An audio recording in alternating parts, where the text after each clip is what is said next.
Hello friend, एक बार फिर से आपका स्वागत है मधु स्टडी क्लासेस में। आज देखेंगे हम सीडीपी के मोस्ट इंपॉर्टेंट क्वेश्चंस चल रहे थे, जिसमें कि सुबह हमने टॉप 10 क्वेश्चंस करे थे। उससे आगे आज अब शुरू करते हैं, जिसमें कि हमारा 11वां क्वेश्चंस है कि एक विद्यार्थी कहता है, मैं इस तरीके से प्रश्न हल नहीं कर पा रहा हूँ, इसलिए अब दूसरी रणनीति अपनाऊंगा।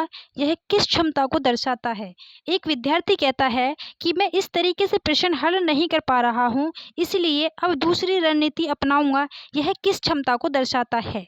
तो क्या यह अनुकरण को दर्शाता है, या अधिसंज्ञानात्मक नियमन को दर्शाता है, या यांत्रिक स्मरण को दर्शाता है, या शास्त्रीय अनुबंधन को दर्शाता है?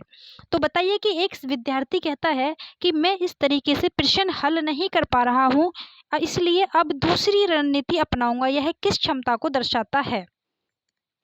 बताइए अपना आंसर क्या है, किस क्षमता को दर्शाता है? तो यह अधिसंज्ञानात्मक क्षमता को नियमन को दर्शाता है। अधिसंज्ञानात्मक नियमन को दर्शाता है। ठीक है, अगला क्वेश्चन है कि सीखने के दौरान शिक्षक द्वारा विद्यार्थियों को प्रतिक्रिया देकर उनकी कमियों में सुधार करवाना किस प्रकार के आकलन का उद्देश्य है? सीखने के दौरान शिक्षक द्वारा विद्यार्थियों को प्रतिक्रिया देकर उनकी कमियों में सुधार करवाना किस प्रकार के आकलन का उद्देश्य है? संकलनात्मक आकलन, या निर्माणात्मक आकलन, या चयनात्मक आकलन, या प्रमाणन आकलन? तो बताइए किस प्रकार का आकलन का उद्देश्य है कि सीखने के दौरान शिक्षक द्वारा विद्यार्थियों को प्रतिक्रिया देकर उनकी कमियों में सुधार करवाना किस प्रकार के आकलन का उद्देश्य है? तो इसमें है आंसर नंबर बी, हमारा निर्माणात्मक आकलन का उद्देश्य है। ठीक है, अगला क्वेश्चन देखेंगे कि यदि किसी परीक्षा में लगभग पूरी कक्षा एक ही अवधारणा में गलती करती है, तो शिक्षक के लिए सबसे उपयुक्त कदम क्या होगा? यदि किसी परीक्षा में लगभग पूरी कक्षा एक ही अवधारणा में गलती करती है, तो शिक्षक के लिए सबसे उपयुक्त कदम क्या होगा? बताइए कि शिक्षक के लिए सबसे उपयुक्त कदम क्या होगा? तो सभी विद्यार्थियों को दोष देना होगा, उसी तरीके से दोबारा पढ़ाना होगा, या अपनी शिक्षण रणनीति और विद्यार्थियों की समझ की समीक्षा करना, या उस अध्याय को छोड़ना होगा? तो बताइए इसमें अपना आंसर क्या है? तो इसमें आंसर नंबर है सी, कि अपनी शिक्षण रणनीति और विद्यार्थियों की समझ की समीक्षा करना होगा। ठीक है, अगला क्वेश्चन है कि निम्न में से कौन सा उच्च स्तरीय चिंतन का प्रश्न है? निम्न में से कौन सा उच्च स्तरीय चिंतन का प्रश्न है? जल का क्वथनांक क्या है, या प्रकाश की परिभाषा लिखिए, या यदि किसी क्षेत्र में लगातार वर्षा न हो तो उसके पर्यावरण पर क्या प्रभाव पड़ सकता है, कारण सहित समझाइए। यदि किसी क्षेत्र में लगातार वर्षा न हो तो उसके पर्यावरण पर क्या प्रभाव पड़ सकता है, कारण सहित समझाइए, या फिर पौधे के भागों के नाम लिखिए। तो बताइए कि उच्च स्तरीय चिंतन वाला प्रश्न कौन सा है? उच्च स्तरीय चिंतन वाला। तो इसमें आंसर नंबर है सी, कि यदि किसी क्षेत्र में लगातार वर्षा न हो तो उसके पर्यावरण पर क्या प्रभाव पड़ सकता है, कारण सहित समझाइए। ठीक, अगला क्वेश्चन है कि एक शिक्षिका पूछती है, तुमने यह उत्तर कैसे प्राप्त किया? इसका प्रमुख उद्देश्य क्या है? एक शिक्षक पूछता है, तुमने यह उत्तर कैसे प्राप्त किया? इसका प्रमुख उद्देश्य क्या है? समय बचाना है, या विद्यार्थी की सोच की प्रक्रिया समझाना है, या केवल सही उत्तर जानना है, या विद्यार्थियों को भ्रमित करना है? तो बताइए कि एक शिक्षक पूछता है कि तुमने यह उत्तर कैसे प्राप्त किया, इसका प्रमुख उद्देश्य क्या है? तो इसका प्रमुख उद्देश्य है आंसर नंबर बी, के विद्यार्थी की सोचने की प्रक्रिया समझाना। विद्यार्थी की सोचने की प्रक्रिया समझाना। ठीक है, इसी तरह से अगला क्वेश्चन देखते हैं। अगला क्वेश्चन है कि प्याजे के अनुसार अमूर्त और काल्पनिक परिस्थितियों पर व्यवस्थित रूप से विचार करने की क्षमता मुख्यतः किस अवस्था में विकसित होती है? प्याजे के अनुसार अमूर्त और काल्पनिक परिस्थितियों पर व्यवस्थित रूप से विचार करने की क्षमता मुख्यतः किस अवस्था में विकसित होती है? क्या संवेदीगामक अवस्था में विकसित होती है, या पूर्व संक्रियात्मक अवस्था में विकसित होती है, या मूर्त संक्रियात्मक अवस्था में विकसित होती है, या औपचारिक संक्रियात्मक अवस्था में विकसित होती है? तो अपना आंसर बताइए। तो इसमें आंसर है डी कि औपचारिक संक्रियात्मक अवस्था में विकसित होती है। पियाजे के अनुसार अमूर्त और काल्पनिक परिस्थितियों पर व्यवस्थित रूप से विचार करने की क्षमता मुख्यतः औपचारिक संक्रियात्मक अवस्था में विकसित होती है। ठीक है, आगे देखेंगे।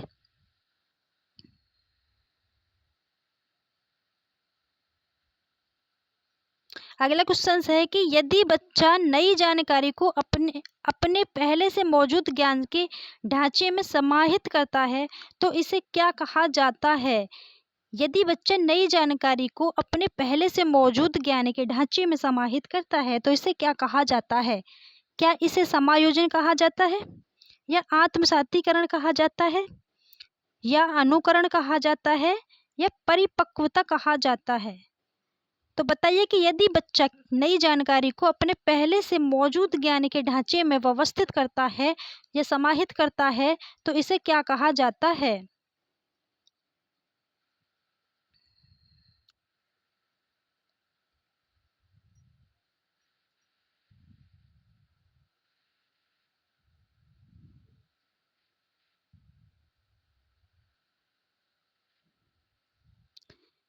एक मिनट बस।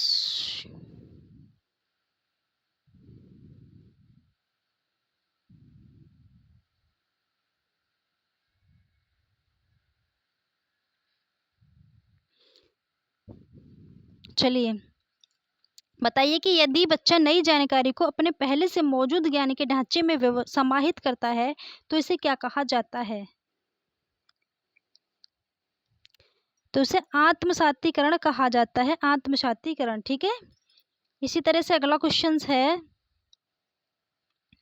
कि यदि नई जानकारी बच्चे की पूर्व समझ से मेल नहीं खाती और वह अपनी समझ में बदलाव करता है तो यह क्या है?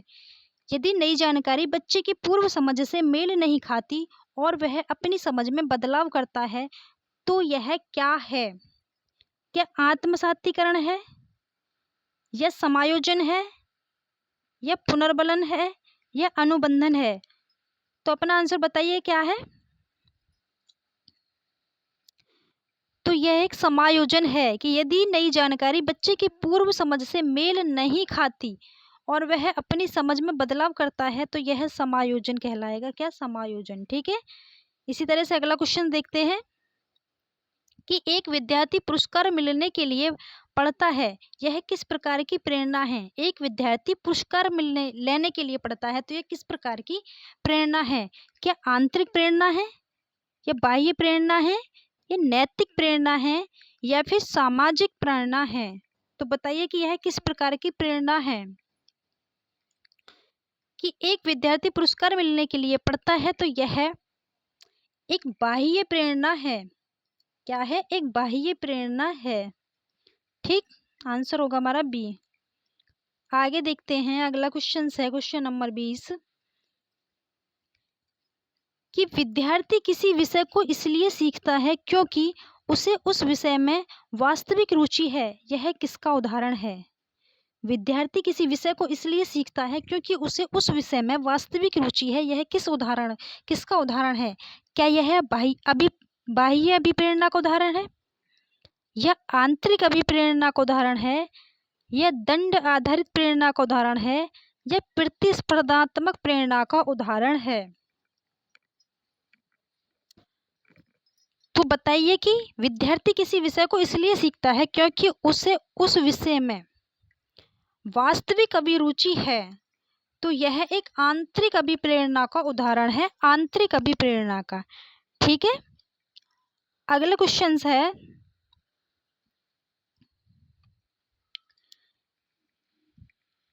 कि अभी मुझे यह कठिन लग रहा है, लेकिन सही अभ्यास और रणनीति से मैं इसे सुधार कर सकता हूँ।